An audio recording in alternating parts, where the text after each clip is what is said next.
個得着就係可以了解到而家 Poly 新嘅 Global Nursing Leader Distinction 嘅呢一個嘅 program 啦，咁可以知道更加多其實究竟將咗呢個 program 究竟之後會有啲咩嘅出路，就有啲咩嘅一啲嘅機會啊，可以點樣去其他國家嗰度啊，特別係我最感興趣嘅就係特別去 WHO 嗰度去世界各地嘅人喺度交流，其實呢個係我覺得最 fun 嘅一 part 啦，亦都係我最印象深刻嘅一 part 之一嚟嘅。我確認咗自己真係想讀 nursing 呢一個嘅志向啦，我都好開心咁多教授佢喺同我哋介紹嗰陣咧，都冇話因為一啲專業嘅用字我哋唔了解或者冇一啲好 basic 嘅 nursing skills 咧，佢都照同我哋講一啲比較高階啲嘅一啲 practical skills 啦，同埋同我哋去解釋啦。另外都係有一個非常之深刻嘅就係做2人一組嘅 CPR 啦，都令到我同其他學校嘅人可以增加到一啲嘅互動，可以識到同一目標嘅人。一個好大嘅得着就係參加呢個 program 同埋平時參加 info day 係好唔一樣嘅，因為平時 info day 就好多個攤位啦，而且都好多人，咁未必有呢個機會去試晒全部嘅一啲嘅 skills 啦。咁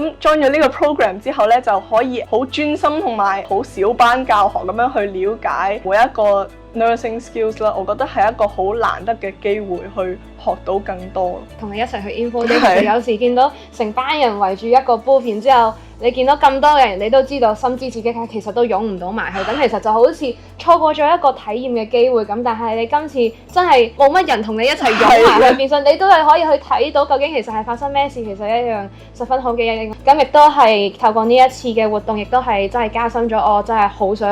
想做 mental health nurse 嘅呢一個決心，同埋好似再加上我頭先講嗰個 nursing global distinction 呢一樣嘢係令我好似有個高咁樣，我要去繼續努力喺個剩下嘅日子入面繼續努力，就係成為其中一份子。好。